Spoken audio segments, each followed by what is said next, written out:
Le noir complet entoure Helmut. Une seule source de lumière attire son regard. Il avance machinalement jusqu'à une cheminée de feu de bois. La chaleur est vive. Le lieutenant remarque qu'il est vêtu comme un alpiniste et la chaleur est insoutenable.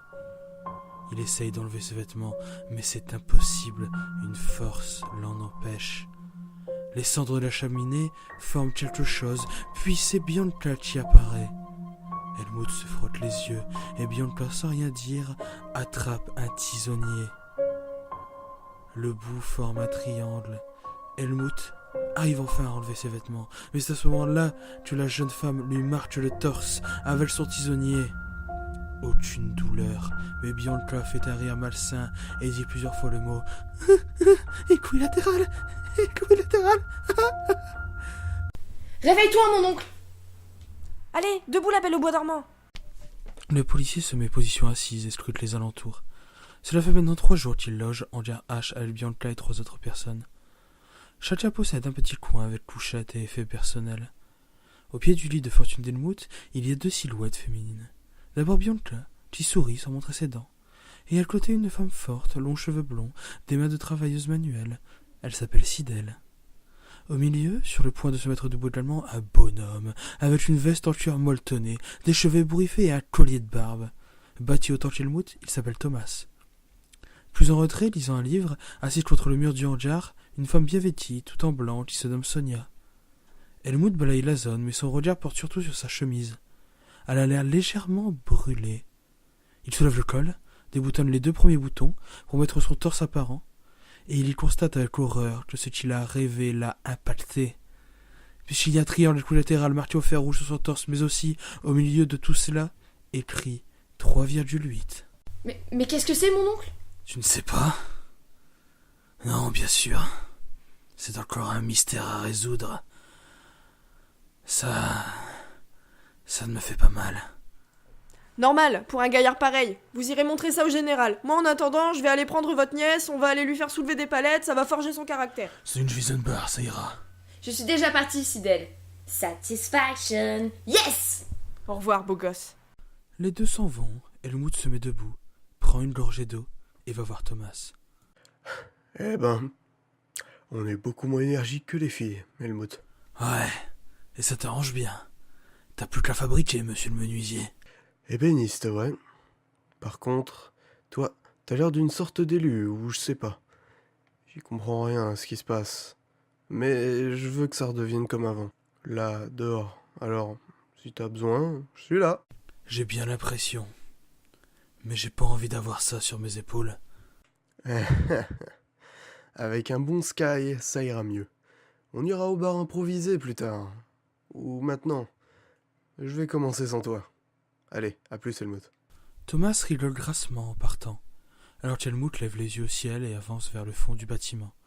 Et Sonia enlève son regard de son livre pour regarder Helmut. Elle lui sourit doucement.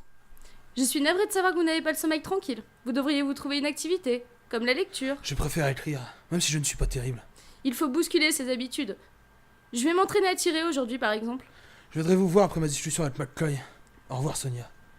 Le lieutenant tourne les talons vers la sortie du hangar, pousse les doubles portes et la lumière du jour l'éblouit un instant. Le flag à la ceinture et la démarche de cow-boy, il avance parmi ce camp d'entraînement militaire. Il salue les gens d'un signe de tête et on lui passe une tomate qu'il croque à pleines dents devant le mini-potager installé par les survivants. Helmut montre sa gratitude et tombe ensuite, après quelques mètres, sur John Harper, qui l'interpelle. J'ai besoin de toi, je fais Sandbar. Hélène est à Oklahoma City, à la laverie encore, j'en suis sûr. Il faut que tu m'appuies devant le général, pour le convaincre de monter une expédition. Ça ne me concerne pas, John. C'est ta femme.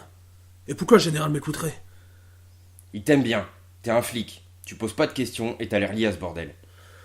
Mon frère et ma belle-sœur sont sans doute aussi à Oklahoma City. Alors je suis d'accord. On va devoir faire une alliance de circonstances, Harper. Le général n'est pas disponible. On ira le voir plus tard. Merci. C'est pas pour tout que je le fais.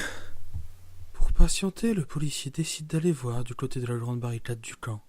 Il a eu l'instinct, puisqu'il y trouve Bianca et Sidel soulevant des palettes de bois. Ah, voilà le tonton qui va montrer ce qu'il sait faire. Sans prononcer un seul mot, Helmut fait en 30 minutes un travail monstre. Il soulève, plante des clous, perce et renforce la barricade. Sous un soleil de plomb, Helmut se verse de l'eau sur le torse et commence à prendre des couleurs. Crâneur. Je vais aller voir le général. Je vais y aller pour toi, mon oncle. Merci, Sidel, de t'occuper de ma nièce. Un cri vient couper le calme ambiant. Une énorme averse se déclenche, alors qu'à la seconde qui précède, le soleil était brûlant. Une flaque se forme non loin des barricades et de Bianca, un monstre élémentaire, le tronc humide et plein d'eau, les jambes et les bras de feu. Bianca est pris d'effroi, elle se recroqueville sur elle-même. Helmut saisit son pistolet et fonce vers le bestiole. Les soldats se mettent en ordre de bataille mais sont bordéliques. Ils n'étaient pas préparés à une attaque de l'intérieur à cause du climat.